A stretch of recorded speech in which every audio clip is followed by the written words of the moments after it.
경제 소식을 빠르고 친절하게 전달해 드립니다. 오늘 굿모닝 경제 주원 현대경제연구원 경제연구실장과 함께하겠습니다. 어서 오세요. 예, 어서 안녕하십니까.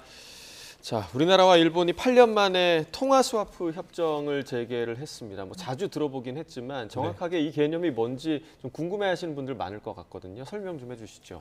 보통 이제 기축 통화국 이제 달러, 미국의 달러, 그리고 이제 경화, 하드 커런시라는 해서 뭐 일본, 유로 이런 통화들은 상당히 안정적이거든요. 예. 근데 우리나라가 이제 90년대 말에 외환위기를 겪었죠. 그때 이제 우리나라 통화로 바깥에다가 결제를 할 수 없는 그런 상황. 그러니까 바깥에 결제를 할 때는 항상 외화가 필요한데 예.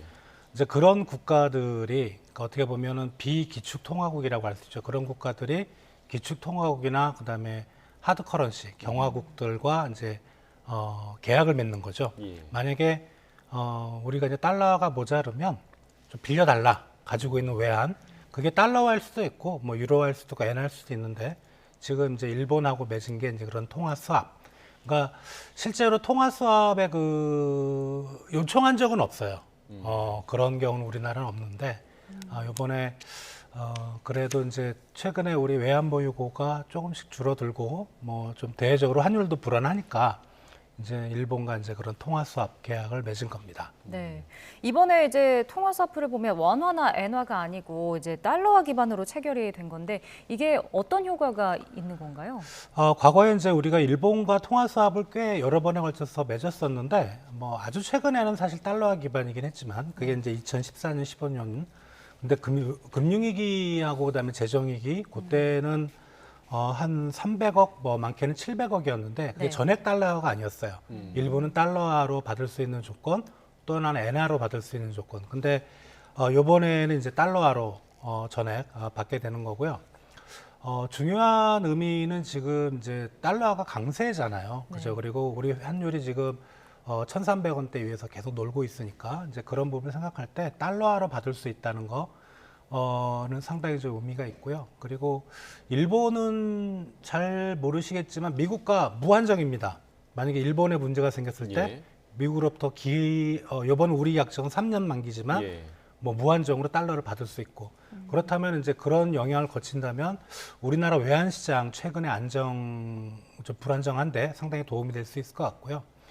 물론 이제 우리 외환 보유고가 사실 많죠. 뭐 한 4,100억 달러 정도 되는데 지금 거기에 일본과 맺은 게 요번에 뭐 100억 불 정도잖아요. 그래서 예. 상당히 좀 작은 부분이지만 그런 어떤 비상시에 어떤 달러를 받을 수 있다는 그런 계약 의 조건 이런 것보다는 우리나라 외환 시장을 좀 안정시킬 수 있는 그런 좋은 기회가 되지 않나 이렇게 생각이 됩니다. 그럼 네. 이게 원화나 엔화 약세 때 좀 대응하기가 쉬워지는 건가요? 이렇게 되면? 이게 이제 우리가 통화 수합은 사실 그 환율이 좀 많이 올라갔을 때 지금처럼 그럴 때는 이제 안정화되는 왜냐하면 시장 참가자들이 만약에 한국의 외환 보유고가 좀 많이 줄어든다고 생각하면 일본에다가 요청할 수 있겠구나. 갑자기 물량이 크게 들어온다. 그러면 이제 어떤 통화 선물 시장이라든가 이런 데서 그 공격적인 어떤 매수를 하기 어렵거든요. 그래서 외환 시장 안정에 상당히 좀 도움이 될 것 같습니다. 네. 자, 또 공정거래위원회가 기업 집단의 총수를 지정하는 구체적인 기준을 공개를 했습니다. 사실 뭐 총수라고 하면 우리가 회장님 모습을 떠올리기가 쉬운데 기업의 회장이나 최대 주주가 아니어도 총수로 볼 수 있다 이렇게 판단한 것 같아요. 예, 그러니까 이게 이제 그 과거에 우리 이제 뭐 현대그룹의 정주영 회장님이라든가 삼성의 뭐 이건희 그 전에 이병철 네, 회장님 네. 그때를 생각해 보면 기업의 지배 구조라는 거 대기업 쪽에서 명확하죠. 예, 그 사람밖에는 떠오르지 않습니다. 예, 예. 근데 이게 이제 세대가 넘어가고 하니까 이제 지분들이 쪼개지고 특히 최근에는 이제 국민연금처럼 어떤 기업에 대해 상당히 많은 지분을 갖고 있는 그런 투자 회사들도 있는 거죠. 그러니까 그 기업을 실질적으로 지배하는 사람이 누구냐 이거에 대해서 상당히 좀 분란이 많습니다. 네. 근데 이때까지는 이제 공정위에서 그냥 실무적으로 어떤 특별한 기준이 있었던 건 아니고 실무적으로 여러 가지 요건들을 감안해서 이 사람이 총수다. 그러니까 여기에서 이제 동일인이라는 표현을 쓰거든요. 예. 네. 그렇게 지정을 해왔는데 요번에 이제 명문화를 한 겁니다. 사실 이런 조건들이 예전부터 있었고 그 5가지 조건을 명문을 했는데 이 5가지를 다 동시에 충족을 안 해도 됩니다. 그 중에 뭐 2가지, 뭐 한두 가지일 수도 있고 5가지를 다 충족해도 되는데 그런 거를 감안해서 공정위가 판단을 하겠다는 지침입니다. 법은 아니고. 그러면 아무래도 분란의 여지가 좀 있죠. 기업에서 생각하는 동일인과 공정위에서 생각하는 총수가 다를 수가 있는 거죠. 기준이 다를 예. 수 있을 것 같은데요. 그럴 때는 이제 공정위에서 기업에다가 일종의 소명 기회를 줍니다. 그걸 가지고 또다시 이제 판단하는 이제 그런 과정을 거치게 될 겁니다. 네. 그리고 또 우리나라 국적이 아니고 뭐 미국, 외국 국적인 총수도 있을 수가 있잖아요. 이렇게 외국인을 총수로 지정할지에 대해서는 답을 좀 내지 못하고 있는 것 같은데 이건 어떻게 봐야 약간 좀 되나요? 뭐라 그럴까 빠져나간 구멍을 만들어 놓은 것 같아요. 근데 공정위 내부에서는 이게 이제 그 뭐라 그럴까 FTA 같은 그 통상 문제로 비화될 수 있거든요. 네. 그러니까 지금 대표적인 예가 그 쿠팡의 예. 이사회 의장 그리고 S-오일 한국 GM이 사실은 외국계 기업입니다. 네. 한국 GM 말고 S-오일은 사우디아라비아 정부가 대주주거든요. 예. 근데 이제 쿠팡 이사회 의장에 대해서는 그동안에 이제 이사회 의장이 미국 국적자이기 때문에 기업 총수가 아니다라고 계속 주장을 했거든요. 네. 근데 이 조건에 따르면 기업 총수가 될 수도 있습니다. 이렇게 되면은 상당히 다른 뭐 GM이나 그다음에 S-오일과는 또 다른 케이스가 돼버리니까 같은 외국계 기업인데도 이럴 때는 통상 문제로 좀 비화될 수 있다. 산업부에서는 그 포인트를 상당히 좀 우려를 하고 있는데 공정위에서는 그거는 크게 문제가 될 것 같지 않다. 좀 부처 간 의견이 지금 갈리고 있는 상황입니다. 그러니까 기업 총수가 아니라고 주장하는 거는 총수가 되면 뭔가 규제의 대상이 된다는 인식 때문인 건가요? 예, 동일인으로 지정이 되면 상당히 많고 다양한 의무가 부과가 됩니다. 예. 그게 사실 이제 기업 활동하는 데서 상당히 제약인 거죠. 이제 그런 부분에서 사실 지정이 안 되기를 원하는 그런 총수들도 꽤 있는 거죠. 예. 네, 알겠습니다.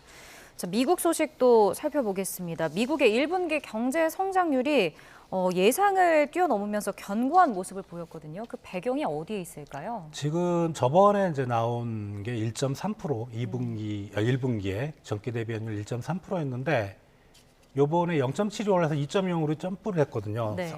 상당히 시장에서도 저는 예상하지 못한 숫자가 나서 보면 이제 부분적으로 보면 소비 지출이 계속 좋습니다. 이게 뭐 생각보다 저번 통계치보다 소비 지출 확 올라갔고요. 그리고 네. 정부 지출도 많이 올라갔고 특히 이제 달러가 강세임에도 불구하고 수출이 잘 되고 있습니다. 어떻게 보면 삼박자가 다 맞아 떨어지는 거죠. 유일하게 안 되는 게 이제 기업들의 투자가 금리가 높아서 안 되는 부분일 뿐인데 네. 그렇다면 이거는 미국 경제가 좋다. 좀 더 우리가 확대 해석하면 연준이 이제 금리를 더 팍팍 올려도 되겠네. 이렇게 생각을 가질 수 있는 거죠. 네. 그래 이게 좋은 지표인지 나쁜 지표인지 이게 사실 상당히 좀 우려가 되는 부분이긴 합니다. 네, 그러니까 방금도 언급을 해주셨지만, 그러니까 미국의 경제 흐름이 이렇게 원활하다라는 거는 그 파월 의장이 이제 2차례 금리 인상을 시사하는 발언을 했잖아요. 그러니까 이 부분에 좀 힘을 싣는 대목으로 봐도 되는 걸까요? 같이 나온 이제 고용 지표도 그러니까 실업 수당 청구 건수가 확 줄었어요. 예. 그러니까 그만큼 취지되고 있다는 거죠. 고용도 좋고 실제로 미국의 실물 경제도 좋고. 그러면 이제 파월 의장은 더 강하게 주장을 할 겁니다. 예. 연달아 2번 인상하겠다라는 저번에 뭐 아니면 한 번 인상하고 쉬었다가 또 인상한다. 아무튼 무조건 연내 2번 인상한다. 이런 그 연준 내 매파적인 시각에 힘을 실어주는 그런 요번에 미국의 1분기 경제 성장률 지표였다고 보시면 될 것 같습니다. 예. 네. 마지막은 밤사이 해외 증시인데요. 뉴욕 증시는 대체로 상승 마감했네요. 일단은 실물 경제 지표가 좋으니까 다우존스하고 S&P 같은 경우는 1분기 경제 성장률 좋았던 거, 고용 지표가 좋았던 거 이런 게 많이 반영이 된 것 같고요. 네. 그리고 이제 SVB 은행의 파산 사태로 상당히 좀 불안했었는데 미국 대형 은행에 대한 미국 연준의 스트레스 테스트가 다 통과됐다.